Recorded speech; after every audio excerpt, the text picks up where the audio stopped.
Welcome to episode 75 of Norse Myths, Legends, and Folktales. My name is MyLinda Butterworth, and today we learn how men are slaughtered in a great battle in a quest for vengeance of Siegfried's death in part 2 of the Nibelungen Tragedy. Then did Kriemhild plead with Dietrich of Bern, beseeching his aid, what time he watched, standing upon a bench, the doughty deeds of his old war comrade Hagen. "Save me and King Etzel from this our dire peril," cried the queen. "I can but try," Dietrich answered. "Not for many years have I beheld such fierce fighting." Then he uttered forth a great shout, and his voice was like to the blast of a war horn. Gunther heard him, and called upon his men to pause in the fray. "Mayhap," he said, "we have slain knights of Dietrich." "No harm hath ye done me or mine," Dietrich said, "but I ask of thee that I and those with me may have thy permission to go forth in safety." "Thy wish is granted," answered Gunther. Then did Dietrich clasp the fainting Queen Kriemhild with one arm, and took King Etzel's with the other. Thus did he leave the hall with 600 of his knights. Rudiger went also with 500. Neither sought to take part in the fray. Thereafter was the conflict waged again in great fury, nor did it pause until not a Hun was left alive in the hall. The Burgundians rested awhile. Then they threw out the bodies of their foemen. Kinsmen of the slain mourned greatly. King Etzel seized his shield and desired them to combat against the stranger at the head of his men. But Kriemhild warned him that he could not withstand the blows of fierce Hagen, but his knights had to hold him back by force, and seeing thus, Hagen taunted the king. "The darling of Siegfried and her new husband are faint-hearted," he cried. "Ha! Etzel, Siegfried had thy lady to wife before thee. I slew him. Why then shouldest thou be angry with me?" Kriemhild heard with anger. "Much gold shall I give, and castle and land," said the queen, "unto the knight who shall slay Hagen." Volker shouted defiantly, "Never before beheld I so many timorous knights. Cowards all! Ye have taken up the king's substance, and in his hour of trial ye desert him. I cry shame upon ye all." Many bold knights rushed against the knights of Burgundy. Stranger knights who were there fought also. The nimble Iring of Denmark struck mighty blows, and in the end he wounded Hagen. Queen Kriemhild praised him when he returned weary from the fray, and prompted him to return again. When he renewed the conflict, however, Hagen slew him. So fell many brave men, and the long summer day ended, and darkness fell. The tumult ceased. Then the Burgundians besought King Etzel that they should be permitted to leave the hall and fight in battle, but Kriemhild forbade it. Her brother Giselher spake to the vengeful queen, saying, "I deserve not death at thy hands. I was ever faithful unto thee. I came hither because that I did bear thee love, and thou didst invite me. Thou must needs now show mercy unto us all." "Can I show mercy who hath never received it?" she answered him.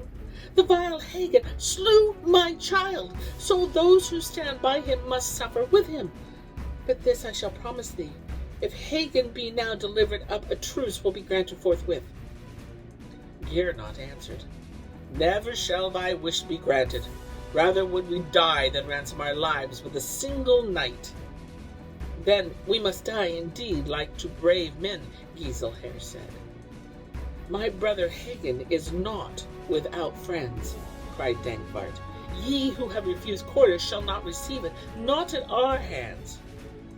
In the midst of the night, Kriemhild bade her followers to set fire to the hall. That they did right gladly. The flames raged furiously, and one of them within cried, "Woe is me, we are doomed to die. Rather would I have fallen in battle." Great was the heat, and the knights were tortured with thirst. Then did Hagen bid one of them to drink the blood of the slain war men.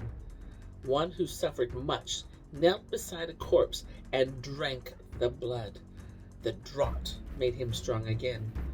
"Better it is than wine," he said. The others did likewise, and were all refreshed, so that they were able to endure their sufferings amidst the flames. Burning faggots fell upon them, but they protected themselves with their shields. Terrible was the heat. Never again shall heroes suffer as did those that night. "Stand close to the walls," Hagen commanded.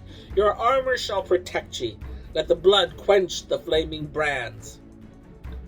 When morning broke, the Huns wondered greatly to behold Hagen and Volker again standing on guard at the hall door. Fierce attack was again made by the Huns, but they were beaten back. Nor did the conflict have pause until the last of Etzel's great knights was slain. Then did Kriemhild and the king make appeal to Rudiger to aid them, but he desired not to attack the brave Burgundians. "Shall I slay those whom I did entertain in my own house?" he exclaimed. "I forgot not past friendships." Yet was he constrained to fight, and he mourned his lot with the Burgundians. "Would that I had a strong shield like thee," Hagen said. "Mine own is hewn and battered sore." Rudiger gave Hagen his own shield ere he fought at Etzel's command with those whom he loved. Fierce was the conflict, and long, and in the end Gernot and Rudiger slew one another. Then did Wulfhart, the bold knight of Bern, lead on the followers of Dietrich to avenge the death of Rudiger. One by one they were cut down by Gunther's heroes, save Hildebrand, who slew Volker. But Hagen made vengeful attack and wounded him. The old warrior fled. He hastened unto Dietrich and cried, "All our men are slain, and of the Burgundians but Gunther and Hagen remain alive." Dietrich was wroth. He sorrowed for his brave knights. No longer could he be withheld from the fray. So he put on his armor, and he went unto the hall. He first bade Gunther and Hagen to surrender, but they defied him. Dietrich drew his sword and fell upon Hagen, whom he speedily wounded. "Battle weary art thou," Dietrich cried. "I shall slay thee not." As he spake thus, he caught Hagen in his arms and overpowered him. So was the valiant hero taken captive. Dietrich led him bound before Queen Kriemhild, and her heart rejoiced. "Now is all my sorrow requited," she said. "Thee, Dietrich, shall I thank until my life hath end." Prince of Bern said, "Slay him not. He may yet serve thee, and thus make good the evil he hath done." Hagen was cast into a dark dungeon, there to await his doom.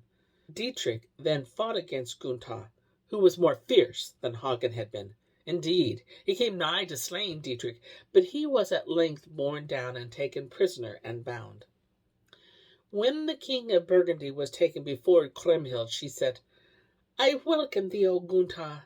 He answered her, "If thy welcome were made with love, I would thank thee, but I know well thou dost mock."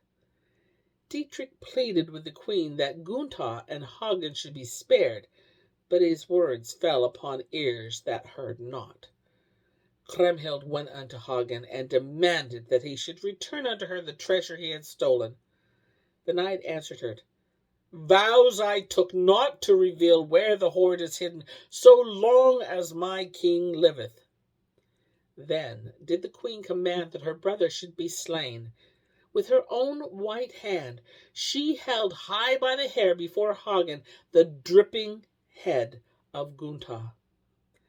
"Now all thy brothers are dead," Hagen cried. "Where the treasure is concealed is known but to God and myself alone.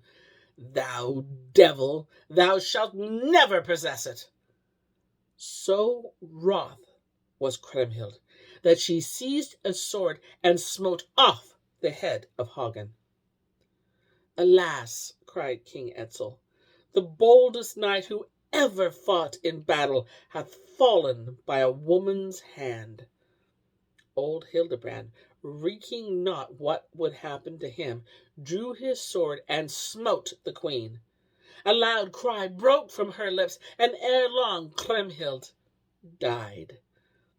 So ended the festival of King Etzel, as gladness must ever end in grief. What befell thereafter I can tell not. Knights and soldiers, wives and maids were seen weeping and heard lamenting for their friends. So ends the Nibelungen. Minstrels, singing the sorrowful day of the death of Siegfried and the fall of the Nibelungs, have long told that Queen Brunhild and Queen Uta sat side by side, embroidering on tapestries the death of Baldur.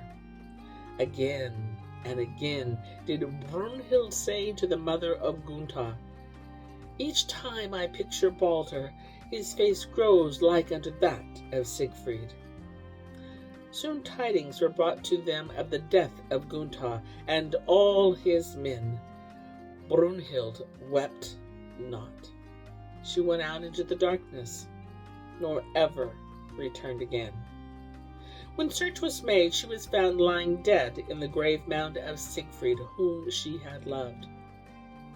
And here is where I end my tale for today.